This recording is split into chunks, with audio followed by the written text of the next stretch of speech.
What is going on, guys? It is your boy Yeet here. Welcome back to the channel. Today, I'm coming at you with something special. So, while the current format of Yu-Gi-Oh! Is currently awaiting the newest ban list, which will literally make or break what I do for if I continue Modern or not, at least until Yu-Gi-Oh! Fixes their ban list. I've only been able to play on Saturdays because of my new work schedule, and also hence why the uploads have kind of been slightly delayed. I kindly work second shift now, so I can only do stuff in the morning, and that's currently devoted to a lot of other stuff. But enough about that point. Today and last Saturday, there were Edison tournaments being hosted at two different places. Both of them, one of them by my locals, and one of them by one of my good friends, Danny McGee. So, I ended up taking Gladiator Beast, which I had recently just finished. Well, after the last Edison tournament,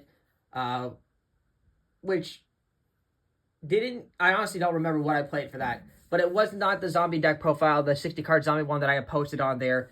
That was a separate Edison tournament. It was something in between then. I just didn't record it because honestly, I just messed around. I didn't even do so well with it, honestly. But it was not this deck because I just finished it. At that time, I did not have Sand Knights for the deck, but having finished that in between the course of time, and then playing today, and last weekend, Gladiator Beast is probably tied for first place with my favorite Edison decks with Zombie. I might honestly start kind of collect Gladiator Beast cards now. That includes the new modern cards, even if they are trash. Because I just seriously like these cards. This card, by the way, Laquari is by far my favorite, if I'm going to be honest. Like, the artwork on Laquari is top-notch. But a point to why I'm even making this deck profile. I did insanely well both times. Top forward both of them on the one with hosted by Danny, which was that last Saturday. That one I had. I got top 4, but there was close to 30 people, 32-ish people there. Round 1, I faced Machina on that tournament, but I lost to Fossil Dyna Pachycephalo, and then I proceeded to win the 3 games I had after that, which was against Sammy. No, there's 5 rounds that time. I lost twice. I did lose to Sammy. There was 5 rounds that one. I beat Skill Drain Dragons. Like, they play the giant dragon rolling thing. They're like Zombraya and all that other stuff. It basically was like Skill Drain deck. What else did I play against that time? A Dark Simorg deck. I know that because it was a weird deck.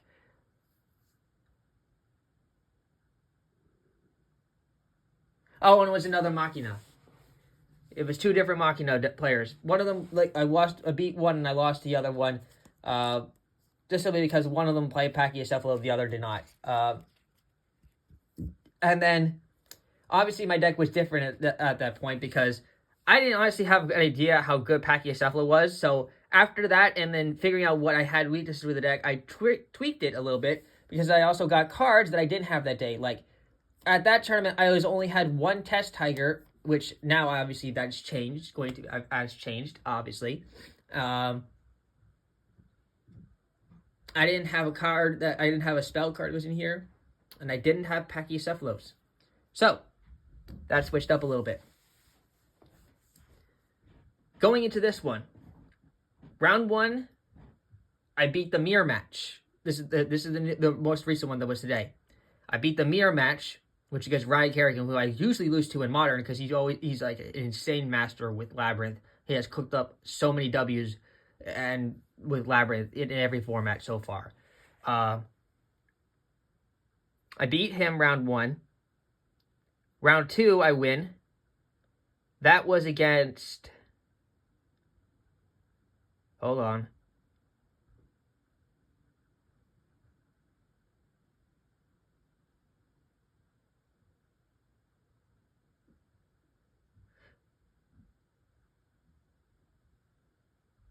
Round 2 was against Douglas. He was playing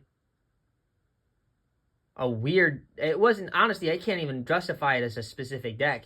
It wasn't Twilight, but it looked like it had Twilight cards in it. He said it was basically goo at the point, because there was no boss monster in the deck. It wasn't classified as like you didn't have like Christio or like Judgment Dragon to like specifically like call it a specific deck, or like Twilight. It was just like goo at the point. Like he had like the plant, like Lone Fire Blossoms, Titanial, Kaias, Raikos, Plague Spreader. Honestly, I can't even describe a deck, but I beat that.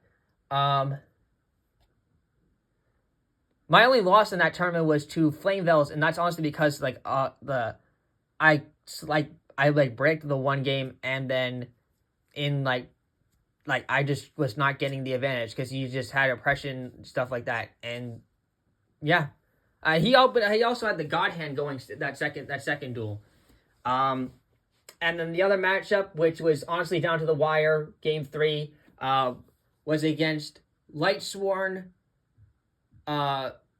Sack deck, which was literally like Lightsworns with like Dark Recursion and the Monster Reincarnation, stuff like that kind of stuff. But he was also main decking Flame Veils as well. Lightsworn Flame Veil Sack was what he was doing, and I managed to win against that. Overall, this deck was absolutely insane, and yeah, I'm gonna jump right into the deck profile. Those were the matchups. Yeah, 3rd and 4th place. In the tournament, the recent one today, that one had 20 people in it. So both of them were pretty high events. Yeah, let's get into the deck profile. I got a lot to showcase and a lot to explain about. This is probably gonna be a long video. You guys are going to enjoy. Leave a like and subscribe. If you guys are here for the deck list, you guys gotta watch the video. I am not gonna spend time putting this together on a dueling book thing. Yeah. So let's get right into it. I'll try to explain some of the changes I made along the way. But the deck count was pretty much the same. This is a 46 card main deck. The previous event, the first event I went into, it had 48. I can't exactly remember the 2 cards I took out, but I know they were, they were duplicates of like 2 spell cards that I played in the deck. They were like, it was an extra enemy control and an extra Book of Moon that I took out, just simply because of consistency. Because I was seeing more spell and traps than I wanted to. Okay, now that I got that out of the way, now we get into the deck. Starting off with what I like to call the 12. It's the 12 main deck Gladiator Beast monsters that every Gladiator Beast in Edison format should be playing these ratios. If you're not doing Gladiator Beast correctly, or you're just doing a suboptimal version. So it's 2 copies of Gladiator Beast Laquari. This is my favorite artworked Gladiator Beast card. By the way, I'm going to try very hard to upgrade the max rarity out these guys eventually at one point. These are from Raw Yellow Mega Pack, and these are absolutely gorgeous when you look at them. Oh my Jesus. Blazing Ring Shoto. So yeah, this is my thing, my big boy. So if you guys are like older to Edison format, or you don't know, Gladiator Beast monsters, they tag out and summon themselves from the deck. When this one's special summoned from the deck by a Gladiator Beast monster effect, its attack points become 2100. It is also the main one, the second main one that you use to make one of the 3 Gladiator Beast fusions that are affordable in Edison format. The one of them is not that very good. Also, even if I do own it, it's actually sitting over here in my binder. Just pull that out real quick. This card is the other Gladiator Beast monster that's available in Edison format, but I actually don't have Spartacus for it, but it's not that... Spartacus is not that good to play, and I just own it. This one, though, is insane. One of the best normal summons, and you're probably your highest beat stick, normal summon beat stick of the deck. If opponent's monsters cannot get over, can make opponent's monsters over 1900 to 1800, you kind of need to rely on some your strategies and your rest of your main deck combos to plan around or find ways to counteract them. Usually you rely on your spell or trap cards, or You rely on Test Tiger to tag out into one of the ones you have in your deck to use or reoccur. Yep, but Tulikari is absolutely staple. Next, we're talking about 2 copies of Gladiator Beast Darius. This one is a Monster Reborn. So when he tags in from the deck, from one of the Gladiator Beast tag outs, he special summons any Gladiator Beast monster from the graveyard, but that Gladiator Beast monster effect is negated. However, that Gladiator Beast monster can tag out like any other. It just doesn't get the effect of being special summoned by the effect of a Gladiator Beast. If Darius leaves the field, the Gladiator Beast monster that is summoned off of this effect from the graveyard is still on the field. That monster gets shuffled back into the deck. Also, your second best beat stick. Next, we're talking about 2 copies of Gladiator Beast equeste. Some lists play 1. I like 2. I even seen some lists play 3 and like on a heavy wing beast version with like Icarus attack at one point. But that list is just too sacky. Way too sacky for my tasting. equeste. Now I need to talk about this card for a second. Aside from like the fact that so what it does is when it special summons the effect of a Gladiator Beast monster from the deck, you get to add a Gladiator Beast card from your graveyard to your hand. So, there is an interaction with a spell card that I have in the deck that is technically a Gladiator card, and honestly, for the longest time, I was playing I did both of these tournaments, and no one had stopped me doing this either. Even though I said, target Gladiator's Proving Ground, and they said, yeah, go ahead. And they read the card too, but it didn't say Gladiator Beast card, so I don't know if the fact that equeste had a different ruling back in the day or not, because I can't find anything about it online. I guess I'll just go ahead and tell the spell card now. It's a Proving Ground, Gladiator's Proving Ground. This card that lets you add a Gladiator Beast card to your hand. Level 4 lower Gladiator Beast to the hand. Because it specifically says you get to add 1 Gladiator Beast card from your graveyard to your hand. Proving Ground is not a Gladiator Beast card, but no one stopped me in any of the other tournaments, and I did ask both times, can I add this? And they said yes, which makes no sense to me. Unless like both of the, they all were just not going to want to read the Gladiator Beast effects, or something like that, and they just like let go because it was like, it's like whatever. I don't know, but I was okay with it. Honestly, if I wasn't at to add Proving Ground, I maybe like wasn't gonna like. I could have lost me 1 game, but those times before the tournament where I asked the judge, "Can I add this to the hand?" So, and no one stopped me. So, yeah. To equeste. If that ruling is technically there, I guess everybody makes a mistake one point in time. But in the end, I still did really well, even with the fact that I didn't add Proving, that if I couldn't add Proving Ground to the hand with this effect, I would have been fine. 2 copies of Sam Knight. This one was the bugger to find. This one I had asked literally everywhere. I had to eventually order these online because it took me forever to find anything with anybody with near mint conditions. I finally found someone who posted near mint conditions online. They weren't on TCG Player, but I found near mint conditions. Thank God, because I was not going to buy anything else. This card is essential if you're playing the Rescue Cat version. And when it's summoned by the effect of a Gladiator Beast monster, it gains an effect that when it destroys a monster by battle, you get to add any Gladiator, any Gladiator Beast card to your hand. Then for the 1-ofs that we play of the Gladiator Beast, our Bestiari, which is literally forced to 1-of in the format of Edison. Also, probably the second best looking artwork background. The sparkles on this are absolutely crazy. I do own more than 1 copy of Bestiari, but I would play it if this card was not limited to 1 in the format, I would probably play it at 2 maximum. I would not do 3 because 3 is just a little bit too much. It's also it's not the best one beat stick that you have for this format, this deck. Then of course, obviously we have our Mamarillo, which Bestiari has the ability to destroy spells and traps, and Mamarillo destroys monsters. Just move these to the side.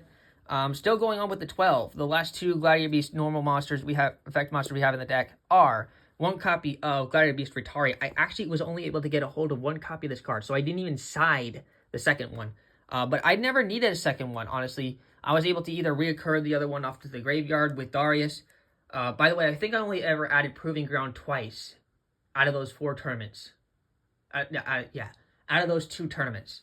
By the way, the quest. Otherwise, I was adding like War Chariots or actual Gladiator monsters to the hand. So if that was the case, I probably only like broke they make it an illegal play. Technically, an illegal play, which both times I asked twice if I was okay to do, and get it back to the hand. So, anyways, Vitari, if you summon by the effect of a Gladiator Beast monster, banish any card from the graveyard. It's like a walking DD Crow.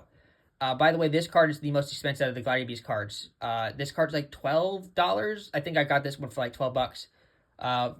And then we have Gladiator Beast Tulpumpimus, which is just literally a big fat badonkadonk.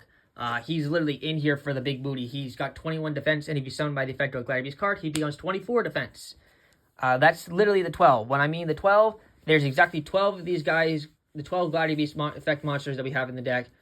It's literally a perfect ratio, not only of recursion, pop, muscle, and like interruption or tactics to destroy. It's literally a giant 12-card toolbox of anything that you practically need, which is why I call it the 12. Now we have the honorary Gladiator Beast. These cards are technically used for Gladiator Beast, but they're not technically called Gladiator Beast monsters itself. See, they're the test monsters. So we have our 1 copy of Test Ape. Test Ape is in here. So first off, honestly, this card just reminds me of like a dueling monkey. And in Gladiator, and in Yu-Gi-Oh! GX, there was in the first few episodes, there's a dueling monkey named Wheeler, which honestly just reminds me of Joey being called a dueling monkey in their first dual anime series. But anyways, Test Ape here is actually for Gladiator Beast, because if he's destroyed by battle, you can send to the graveyard, you can special summon any level 4 or lower Gladiator Beast monster from your deck. This deck doesn't have any floaters except for Test Ape here.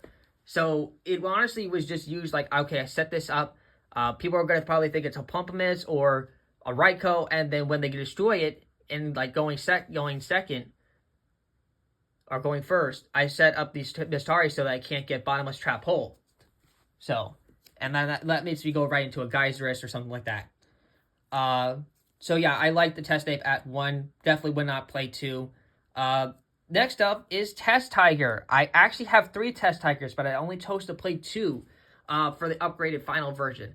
Simply put, because if you draw Test Tiger outside of having a Gladiator Beast monster on the field, it is not that great. But it can be used for an addition, like extra aggression push, or like that free like resource that you special summon then enforce a tag out with. I know they're 2 different rarities. The other rarity I have is the same one as this, but this one just looks so much cooler. Yeah, but this one's like more expensive, but I'm going to try to get more copies of this. If you don't like Test Ape, you can run 3 Test Tiger, but I think 3 Test Monsters is definitely enough. They're also all Beasts, because these are also cards that we like to summon off of our Rescue Cat. So, this is why another reason Test Ape is in here, because Rescue Cat plus the tuner monster that we have in our deck, which is X-Saber Airbellum, which we don't play 1 of, we play 2 of. Because there are so many times where I've drawn the Airbellum off of Rescue Cat, drawn the Airbellum before I could summon off a Rescue Cat, and then it just feels bad.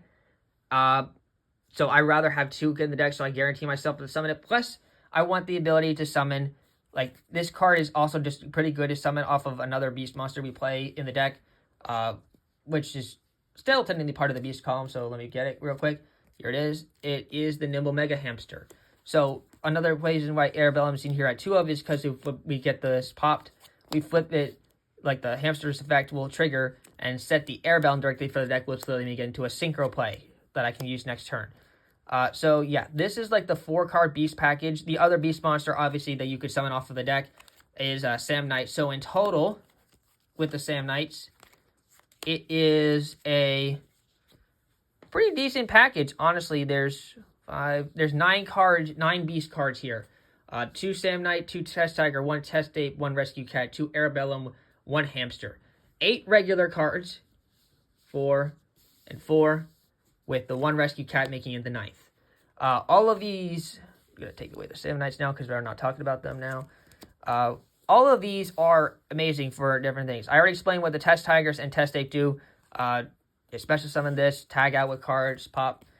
Rescue Cat, obviously, everyone knows what Rescue Cat does. You send it to the graveyard, you summon 2 level 3 lower beast monsters from your deck with their effects negated and they're destroyed during the end phase. Bada bing. Arabellum, it's literally the only level 3 or lower beast tuner that's currently available in Edison. If it acts directly, you get to discard a random card from your opponent's hand. This card was phenomenal both times. I'm glad I upped this card to 2, because otherwise I would have been very triggered in some of the matchups. And obviously the hamsters in here just for a second fodder and a way of just setting up like an extra defense, because you go that into the Test Ape and then Test Ape into another card. It's basically like it's a lineup for the like a Pyramid Turtle stuff. Then we have 2 monsters in the deck that are not Gladiator Beast cards or part of a Beast package. We are playing 1 copy of Blackwing Gale the Whirlwind. This card is pretty much mandatory. It's a one of in every Edison, one of in the format, but every Edison deck should be playing it if you have the space to play it, or make it a 41st card, honestly. The card is amazing. It helps you out so many different things. It's not a card that it's a card that cannot be bottomless, for 1. 2, it lets you have over some of the biggest monsters in the format, and like outboards that you probably shouldn't have, like Vanity's Fiend, Vanity's Ruler, Machina Fortress, Samorg, Kaias, for example. Like all that stuff just gets outed because of this card, which just makes it absolutely phenomenal and a definite tuner, because it also gets you access to a really good powerful synchro monster. And then I main decked 1 copy of Pachycephalo, even though technically Pachycephalo will hurt you as well, because if it's flip face up, your monsters that are special summoned from the deck will also get destroyed. It's mainly in here because if you normal summon it, it will prevent your opponent from not special summoning.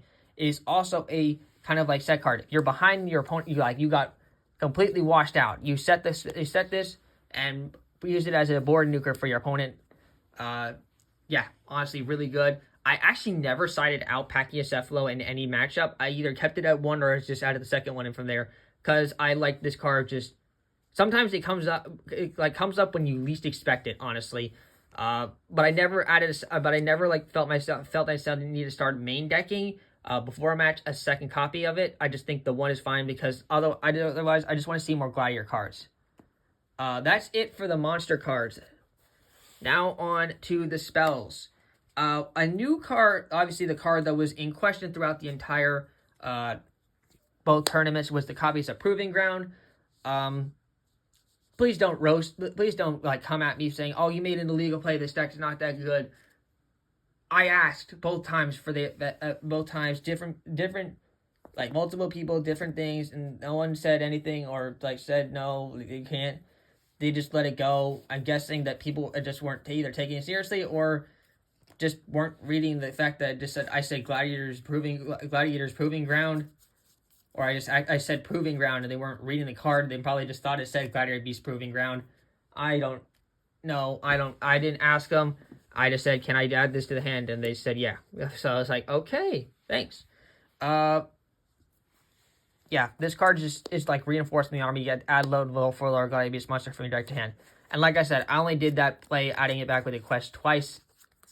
Out of those 2 different tournaments, which is 9 games. So yeah, 2 copies of Proving Ground. A new Gladiator Beast spell card, which I actually have 2 copies of, because I've seen some lists play 2, but I actually only ended up playing 1, and that's a card called Gladiator Beast Respite. So this is a draw card for the deck, which honestly, there's not too many draw cards in the format. So this how you work it. This card works is you return 2 Gladiator Beast cards from your hand to your deck, then draw 3 cards. So there's a lot of Gladiator Beast cards. That's why we have our 12. We also have our 3 copies of our War Chariot, which I'll just showcase now to get them out of the way. It's our 3 copies of War Chariot plus the monsters that we have in the deck to draw pretty much fix our hands, or put some cards back to be rather special summon from the deck. Like if I have Ritari in hand, I'd rather summon Ritari from the deck or just return Ritari and then draw cards. I don't think I've ever there's a time maybe a chance I could test adding a second copy into the deck, but I definitely want more Gladiator Beast names, because otherwise if I draw it and I don't have the names in the hand, then it feels kind of dead. And it's pretty useless. Now why I upgraded War Chariot. In the first version I had only played 2 War Chariots in the 48 version. But after adding the respite, I decided to take out Solemn Judgment, which was what the third War Chariot actually replaced. We are not playing a main decked Solemn Judgment because I found that the life point is actually what's kind of hurting me, which is actually how I lost in top 4 at Danny's tournament because of the pot of life points. So I cut down the Solemn Judgment and added another copy of War Chariot, which honestly benefited me way more being able to see it more often. Then we have our battle spells. And by that, I mean cards that will help us impact during the battle phase. And that is 2 copies of Shrink. I do have actually 3, but I played 2 in both events, because I didn't want it to like overclog. And our 1 copy of Enemy Controller and Book of Moon, which in the first tournament, which was why I was 48, I played 2 of each of these. But I was seeing way more spells more often than I wanted to. And not enough monsters. I actually literally had a hand where it's just spells and traps, and I hated that hand. Because it got me nowhere. So yeah, I decided to like pretty how to do a good ratio. If you can't notice, a lot of my decks, this deck has a lot of ratio wise. Like there's obviously the 4 battle spells, the 3 tuners, the 12. It's a whole ratio mind for me for this Edison format. So yeah, the 4 battle spells. A lot of these are self-explanatory, and a lot of people know what they do. Then obviously our one-ofs. Mystic Space Typhoon, Heavy Storm, but we actually play one more spell card that actually can destroy back row. It's one of my personal like favorites, and honestly, I think a pretty dang good slept-on card in the format, spell-wise. It is a card called Nobleman of Extermination. This card's a 3 of in the format, and everybody just like doesn't play it. They just play like Mystic Space Typhoon, Heavy Storm, or Dust Tornado. Like, do you guys not understand that Nobleman of Extermination is practically like Mystical Space Typhoon, except actually better? Because what it do, if you don't know, by the way, this is a dual terminal version. Not many of these are printed. So it destroy and remove from play 1 face down spell or trap card. If it was a trap card, both players must remove from play all copies of that card from their decks. Being able to target bottomless trap hole. I actually hit the War Chariot in the Gladiator mirror match in the recent one, which honestly we both were playing 3 of the War Chariots, and so all our War Chariots went bye-bye. I hit Icarus attack in a Blackwing matchup against Sammy. What else did I hit? Skill Drain, because he didn't have it activated at the time.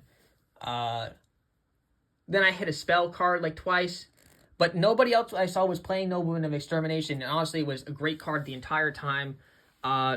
Yeah, just having that extra back row removal is just, it comes up, especially on a deck that really like goes aggressive to the face like Gladiator Beast, then you want to destroy cards. You don't want to worry about pesky traps. So Nobleman Extermination, amazing for helping us do that. Or just pushing. I freaking love the card. That's actually it for the spells. On to the traps. Obviously, I went over the 3 copies of War Chariot.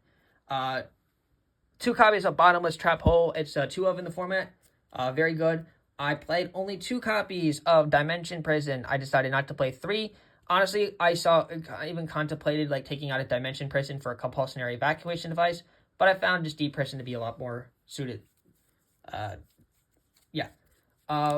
Then I have 2 copies here of Waboku. Waboku is an amazing card to be playing in the Gladiator Beasts, simply because if you just activate Waboku, your Gladiator Beast monsters aren't going to be destroyed, you're not going to take battle damage, and then you'll get to tag out with their effects. Now, I had done 2 Waboku for the first tournament, and in this recent tourney, I got a card which I thought was a really good card or just an interesting card to use, so I took out 1 Waboku for this event, and that was Defense Tactics, which is literally Waboku, but for Gladiator Beasts. It just says if you control a Gladiator Beast monster, monster you control can be destroyed in battle.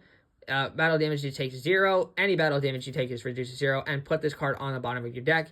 And Waboku just says like the same thing except without the Gladiator Beast card, which makes Waboku just better. But I wanted to try it at Defense Tactics one time because actually Defense Tactics goes to the bottom of the deck. So it's kind of like a reoccursion that you can get back into the deck if you were against a milling deck in the format, which is the only reason I even decided to play it, just for the memes of this tournament. But after this tournament today, I kind of realized there was like 2 times that I wish it was Waboku instead of Defense Tactics. So after that, I just rerouted the Waboku. But I did play Defense Tactics in this tournament today. So yeah, that's it for the 2 of the traps, and the rest of the traps in the play of the deck are literally at 1, or I only decided to play 1. The ones that are limited to one that are just the really good staples, like one copy of Trap Dust Shoot, one Mirror Force, one Call of the Haunted, Torrential Tribute, and then the ones that were not one-ofs that I only decided to play one of was one copy of Starlight Road, because we do play a lot of traps. This card was phenomenal, helping me against Heavy Storm all day. Also good against opponents' Torrential Tributes, which honestly came up pretty often. And yeah, our last copy is another copy of Dust Tornado for our 4th back row removal main deck-wise, aside from Bestari. That's it for the main deck. Let's cover the side deck next, because the side deck cards, honestly, these were another big help in helping me winning some games. And my siding strategies I won't mention, but let's just put it this way. The side deck hasn't changed except for the second Pachycephalo was replaced with it was its DD Crow in the first tournament. And yeah, that was literally the only changes that were made. So, the monsters I played for the side deck monsters. One Kyoko, the Destroyer, and DD Crow are good against the Monarch decks, or any deck that or zombies for banishing cards. This is another big beat stick that we have access to, and just DD Crow I decided to play one of. Obviously, the second Pachycephalo, I decided not only to play 2, side deck the 1, and it just was in place of a DD Crow. 2 copies of Cyber Dragon. These were amazing against the Machine matchup and the Light Swarm matchup going second in today. I only made Chimera Tech one time, which is in the extra deck, but I played it just in case. And the Cyber Dragons, were just extra beef. And then I side deck a copy of Breaker, the Magical Warrior. I probably rather have this card be DD Warrior Lady, or DD Warrior Assailant, whatever the one is, the 1716 one. This is just another in here for an actual 19 big stick, and actually a spell and trap card removal as well. I just seen a lot of people side deck this card, so I decided to try it out, and it was nice. I liked it.